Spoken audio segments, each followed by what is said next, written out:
The rain tapped softly against the window as I sat alone in the living room, staring at the empty side of the couch where my husband used to sit.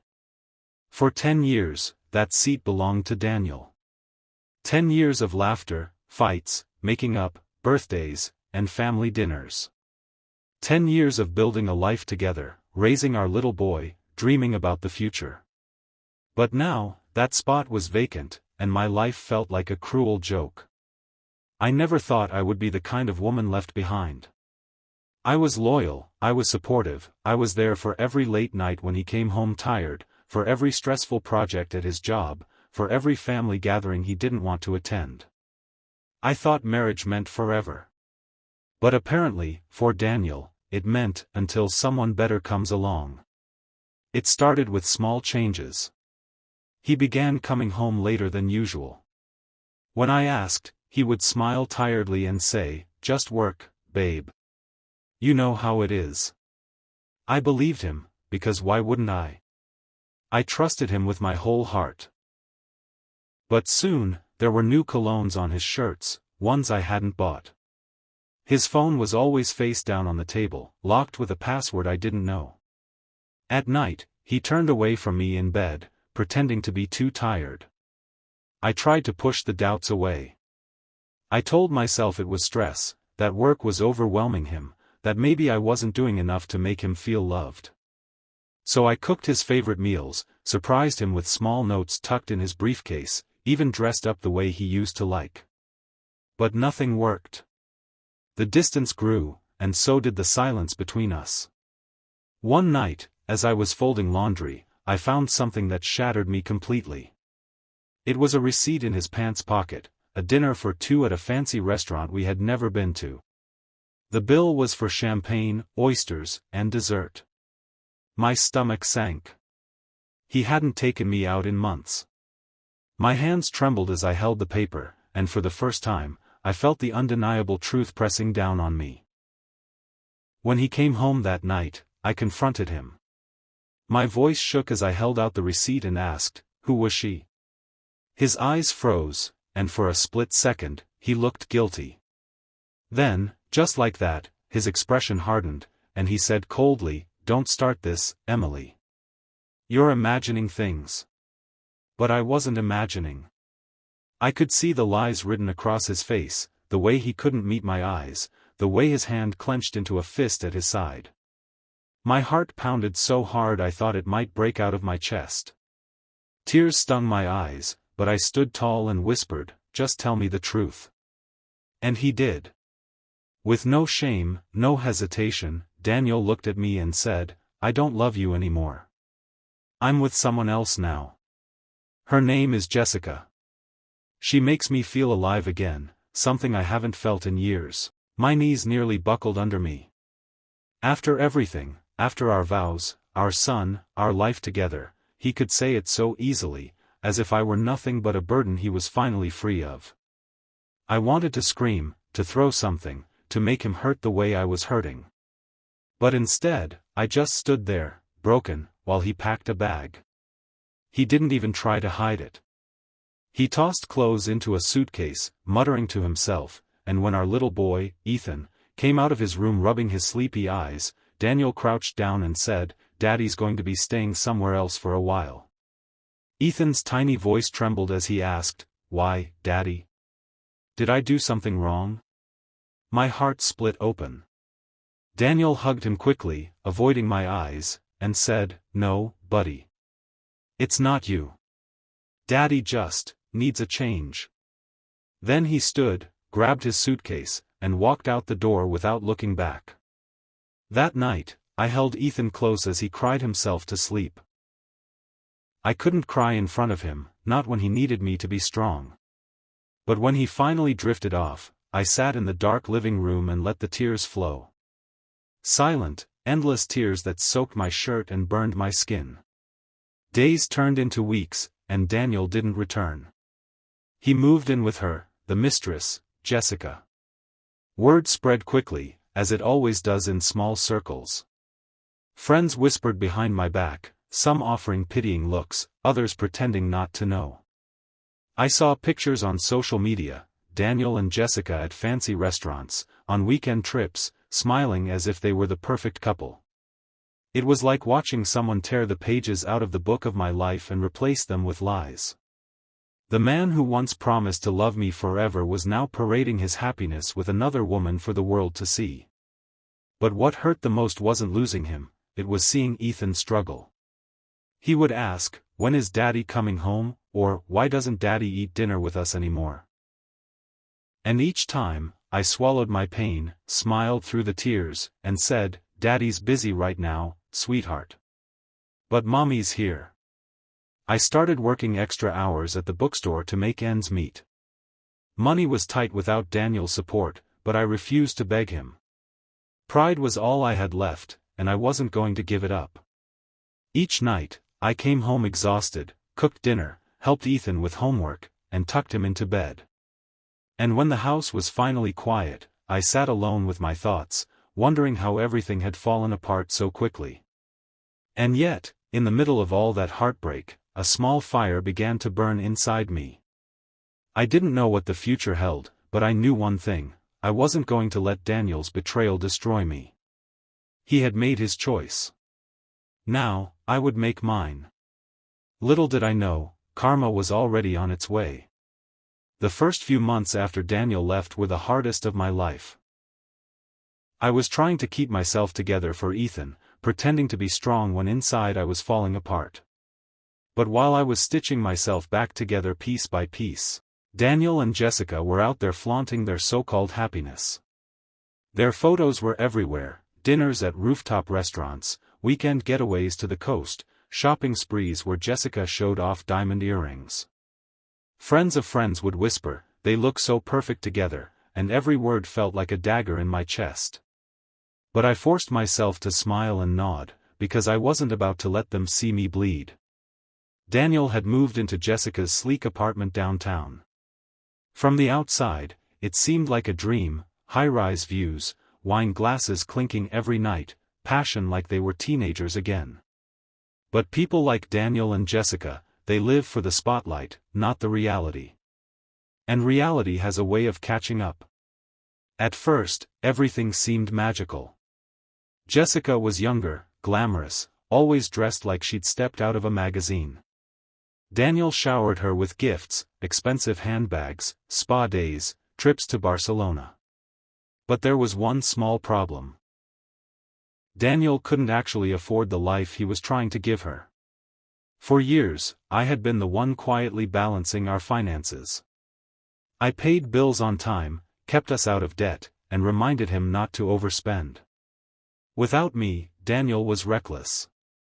He dipped into savings, maxed out credit cards, and convinced himself that promotions at work would cover it all.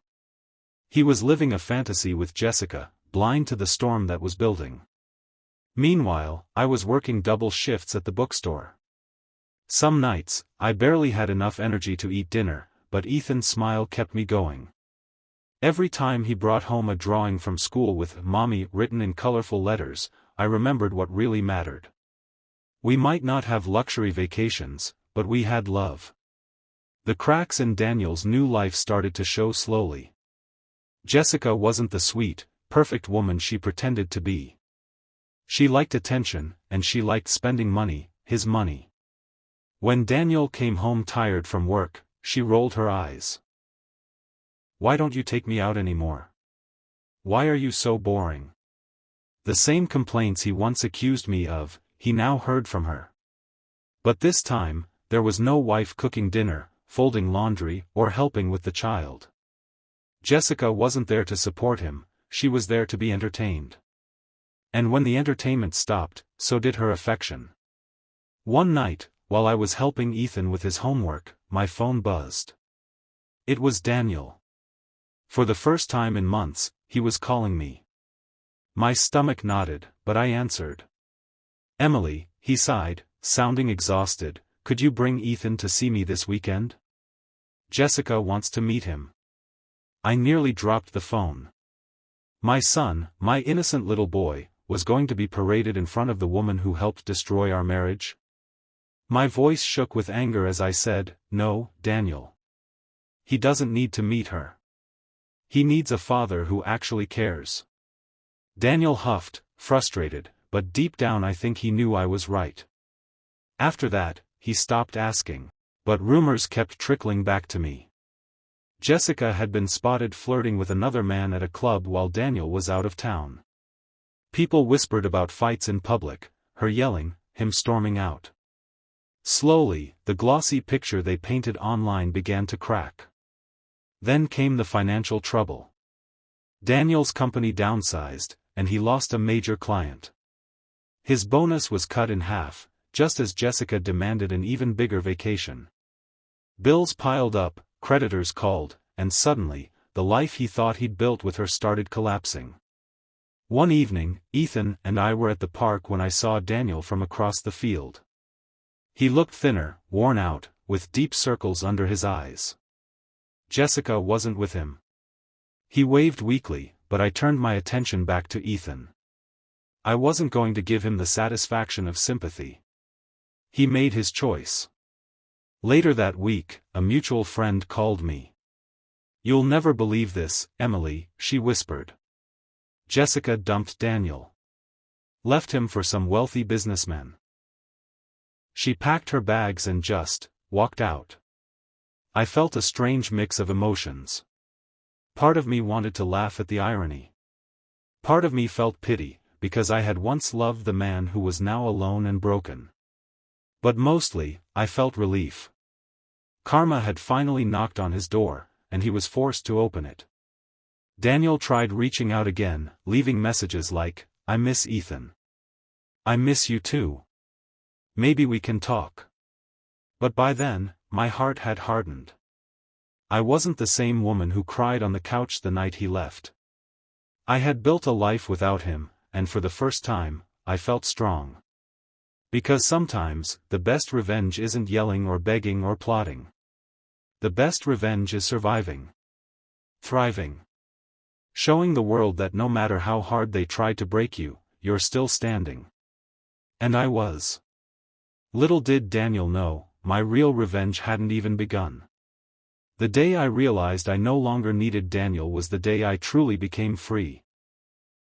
I had expected his absence to break me, but instead, it reshaped me. I found strength in my solitude, and I began to rebuild. Slowly, the shadows of heartbreak gave way to a light I hadn't seen in years. Ethan and I created our own little world, pancake breakfasts on Sundays, movie nights with popcorn, and laughter that filled the house. Meanwhile, Daniel's world kept crumbling. After Jessica abandoned him, he tried desperately to win her back. He sent flowers, begged for forgiveness, even promised to change. But she had already moved on to someone wealthier, someone who could fund her expensive tastes. For Jessica, Daniel had been nothing more than a stepping stone. I almost felt sorry for him. Almost. One evening, I received another call from Daniel. His voice was heavy, almost unrecognizable. "Emily, please. I just want to see Ethan. I want my family back." I stayed silent for a moment, choosing my words carefully. "Daniel, you had a family. You chose to throw it away. Ethan deserves better than someone who only comes back when life falls apart." He tried to argue, but the fight had drained out of him. I ended the call, feeling both powerful and peaceful. It was the closure I hadn't known I needed. Not long after, Daniel's financial troubles exploded. Creditors took back the luxury car he once flaunted. His apartment lease ended, and with no savings, he was forced to move into a shabby rental. Colleagues whispered about his downfall, about how the man who once bragged about having it all was now scraping to keep a job. Karma had arrived, and it wasn't gentle. And while Daniel's empire crumbled, mine quietly grew. The bookstore where I worked offered me a promotion. My dedication hadn't gone unnoticed, and I was soon managing staff, planning events, even hosting book readings. It felt good to have a purpose, something that was mine alone. Ethan thrived too. His teachers praised his creativity and kindness. One day he told me, "Mommy, you're the strongest person I know." My heart swelled with pride. That was worth more than any diamond necklace Daniel had ever bought me. Life had a strange way of balancing itself. Months later, I ran into Daniel outside the grocery store. He looked older, his once proud shoulders slouched, his suit worn out. For the first time, he seemed human, flawed, humbled, broken. "Emily," he said quietly, almost ashamed. "How are you?" I looked him in the eyes, not with anger, but with clarity. "I'm good, Daniel. Really good." He nodded, his lips trembling as if he wanted to say more, but no words came. Ethan tugged my hand, asking if we could go home, and I walked away without looking back. That was the moment I knew, I didn't hate him anymore. I didn't love him either. I simply didn't care. That's the real victory. When the person who hurt you no longer has any power over your heart. As the years passed, Daniel drifted into the background of our lives. He visited Ethan occasionally, though the bond was fragile. Jessica was long gone, probably breaking someone else's family apart. And me? I was no longer the woman left crying on the couch. I was stronger, wiser, and finally free. The revenge I had once dreamed of wasn't screaming at Daniel or watching him suffer. It was standing tall, living a life so full that his betrayal became nothing more than a chapter in my story, not the whole book. Because here's the truth, sometimes the sweetest revenge is not revenge at all. It's peace. It's moving on when they expected you to stay broken. It's finding happiness in places they never imagined you could. Daniel thought leaving me for Jessica would destroy me. Instead, it destroyed him. And me? I built something beautiful from the ruins. So if you ever find yourself betrayed, abandoned, or left behind, remember my story. Don't waste your energy chasing revenge. Love yourself. Build your own joy. Let karma take care of the rest. Because one day, just like Daniel, the person who broke you will face their own reckoning. And you? You'll be too busy thriving to even notice.